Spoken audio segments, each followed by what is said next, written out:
Gloire au Seigneur. Nous bénissons notre Dieu pour cette opportunité qu'il nous donne dans un autre numéro de notre pain dominical. Nous vous bénissons tous et que Dieu vous fortifie. Merci pour tout le monde qui y est en train de donner et de poser des questions. Aujourd'hui, je vais tenter de répondre une question qui a été posée par plusieurs. Et la première personne qui m'avait posé, je vais citer le nom, Maman Donna, tu as commencé, c'est toi qui avais commencé cette question. Et puis ça s'est répandu partout, tout le monde, en Amérique, partout on me pose la question. Maman Donna est au Danemark. Alors, je vais tenter de répondre, c'est-à-dire, j'ai utilisé ce message selon cette question. On me dit, est-ce possible de perdre le salut? Le salut, est-ce que c'est possible de perdre le salut? Alors, ensemble, nous allons explorer quelques versets. J'aimerais aller dans le livre de Marc, chapitre 16. Marc, chapitre 16, à partir du 15e verset. La Bible dit, « Puis il leur dit, allez partout dans le monde et prêchez la bonne nouvelle à toute la création. Celui qui croira et qui sera baptisé sera sauvé, mais celui qui ne croira pas sera condamné. » Ici, le salut dont on est en train de parler ici, c'est cette peine éternelle qui était établie quand Adam avait péché. Alors, quand Jésus-Christ, comme le deuxième Adam, est venu rétablir, donner la vie, alors tout celui qui croit au Seigneur Jésus-Christ a la vie éternelle. La vie éternelle. Donc, le salut éternel. Le terme éternel signifie quelque chose qui n'a pas de fin. C'est quelque chose qui n'a pas de fin. C'est ça. Alors, si quelqu'un peut perdre le salut, par exemple, c'est-à-dire, ce n'est pas la vie éternelle alors. Sinon, les gens n'avaient pas de vie éternelle. Or, la vie éternelle signifie la vie qui n'a point de fin. C'est la vie de Dieu à nous. Donc, nous devons faire attention là-dessus. Avoir le salut, ce n'est pas... Donc c'est différent d'être à l'église. Si vous vous souvenez de l'enseignement que j'avais donné là, la différence entre un chrétien et un enfant de Dieu né de nouveau. Celui qui est né de nouveau, il a le salut. Celui qui a reçu le Seigneur Jésus-Christ comme sauveur et Seigneur, il a la vie éternelle. Alors, ce n'est pas à cause d'un péché comme ça que celui-là a commis et le salut là est parti. Donc là, on ne peut plus appeler ça la vie éternelle. Donc nous devons faire la part des choses. Le péché, la conséquence du péché pour celui qui est né de nouveau et celui qui n'est pas né de nouveau, la conséquence est différente. Les deux personnes ne peuvent pas payer de la même manière. Parce que ici nous avons la vie éternelle, c'est-à-dire vous entrez dans l'éternité. Donc le péché, quand quelqu'un qui est né de nouveau commet un péché, il paye ce péché-là pendant la vie qu'il est en train de mener sur la terre. Quel est le prix du péché? Ça peut être la mort physique. La mort physique, mais le salut tu l'as, mais tu écoutes ta vie sur la terre à cause du péché que tu es en train de commettre. Ou soit, tu peux vivre l'humiliation. L'humiliation, tu es humilié parce que le péché, quand il vient dans la vie de quelqu'un, donc il y a des conséquences. Il y a des conséquences. Un verset dans le livre des Éphésiens, chapitre 1er, verset 13 et 14, la Bible dit, « En lui, vous aussi, après avoir entendu la parole de la vérité, l'évangile de votre salut, en lui, vous avez cru et vous avez été scellés du Saint-Esprit qui avait été promis, lequel est un gage de notre héritage pour la rédemption de ceux que Dieu s'est acquis pour célébrer sa gloire. Vous voyez, donc, quand vous êtes né de nouveau, vous avez le Saint-Esprit est en vous. Donc nous sommes scellés. Le sceau là, c'est un signe d'appartenance à notre Seigneur Jésus. C'est un signe d'appartenance à notre Seigneur Jésus-Christ. C'est-à-dire, nous lui appartenons. Donc quand vous avez le Saint-Esprit, donc vous appartenez au Seigneur. Donc il est difficile pour celui-là qui a le Saint-Esprit de perdre le salut. Il ne peut pas perdre le salut. Donc Dieu, donc, vous savez, il y a un verset dans le livre de Jean, chapitre 10, verset 28, qui dit, ce que Dieu a dans la main, personne ne peut l'arracher. Vous savez, si nous appartenons au Seigneur Jésus, alors Satan peut venir vous arracher des mains de Dieu. Non, c'est pas nous devons comprendre la parole de Dieu. À un moment donné, je connais, quand je suis en train de parler, il y a des gens peut-être qui vont se poser beaucoup de questions. Quand je grandissais, j'ai reçu aussi de tels enseignements tels que non, vous irez en enfer quand vous faites ça. Non, écoutez, l'enfer est là, mais c'est pas pour nous les enfants de Dieu nés de nouveau. C'est pas pour nous les enfants nés de nouveau.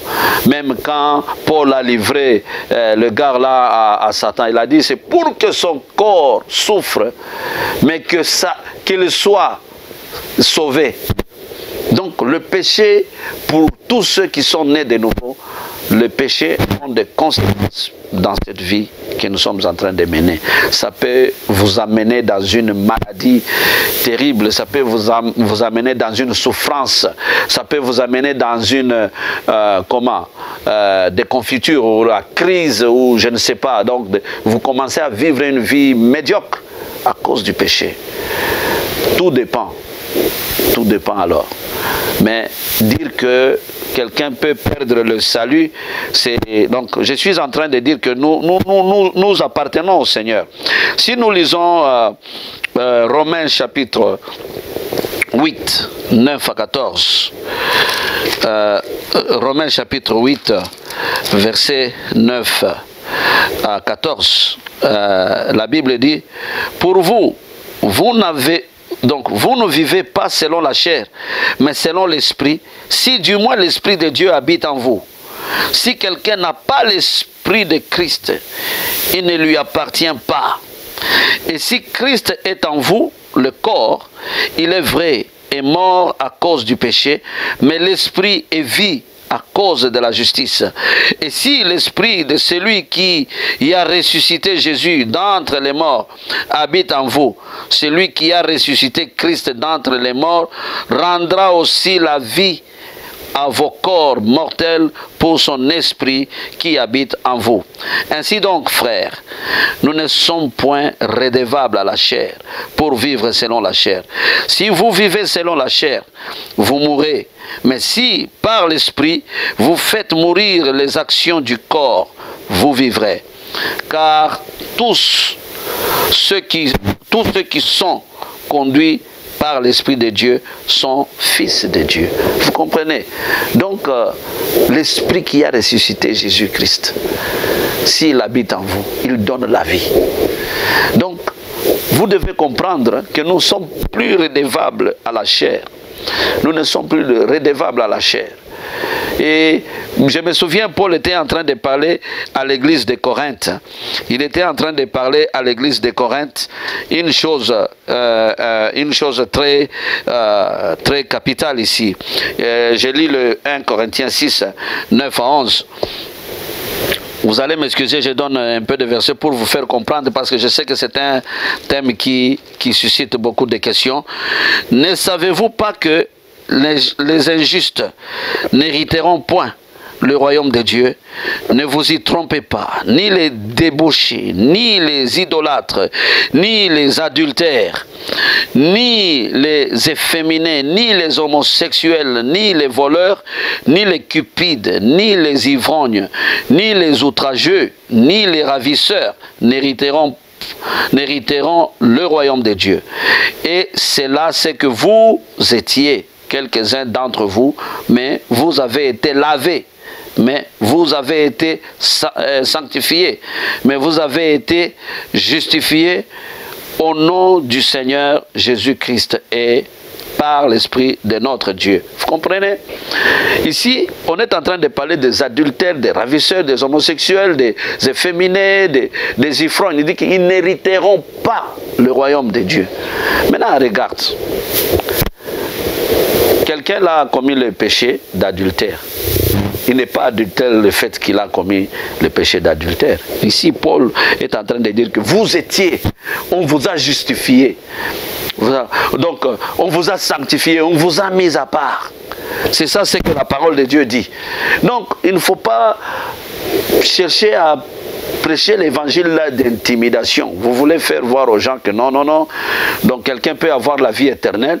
Du coup là, à cause de ce péché ici, directement, il perd la vie éternelle. Donc si il arrive à perdre cette vie éternelle, donc il n'avait pas de vie éternelle. Parce que éternel signifie qu'il n'a pas de fin.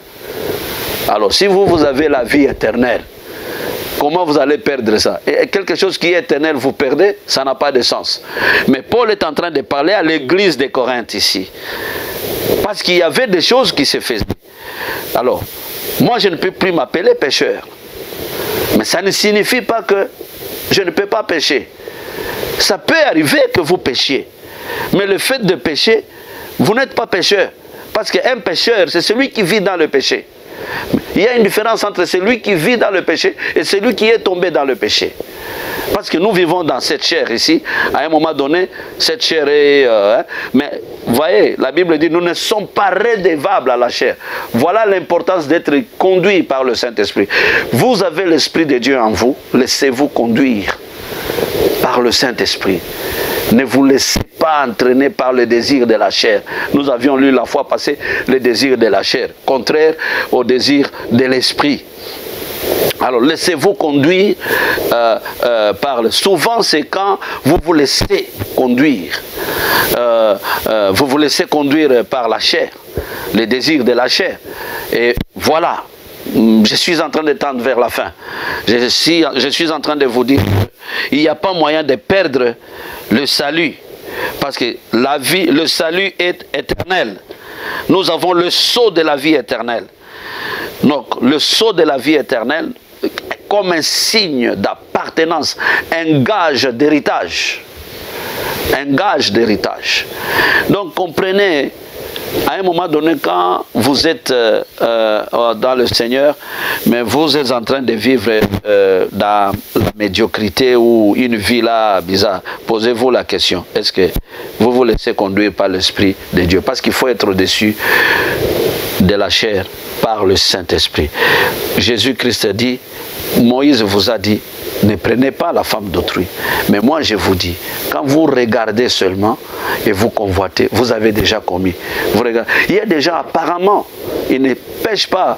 Donc le péché est évident. Quand vous regardez comme ça, non. Mais ils sont champions en eux. Il regarde une femme, il la déshabille, ou il regarde un homme, il le déshabille. Donc il fait tout en lui. Des haines, des histoires là qui sont cachées, qui sont latentes, on ne sait pas les voir. Donc cette vie-là, ça peut vous amener à vivre une vie différente qui ne reflète pas celui qui a la vie, celui qui a la vie éternelle, qui ne reflète pas la vie de Dieu. Vous me suivez? Je viens de terminer ce message. Vous me suivez? Regardez-vous bien. Si vous n'avez pas encore reçu le Seigneur, voilà l'opportunité que nous sommes en train de vous donner. Prenez une décision, bien-aimé. Jésus-Christ vous aime. Il y a une condamnation éternelle pour ceux qui ne sont pas en Christ.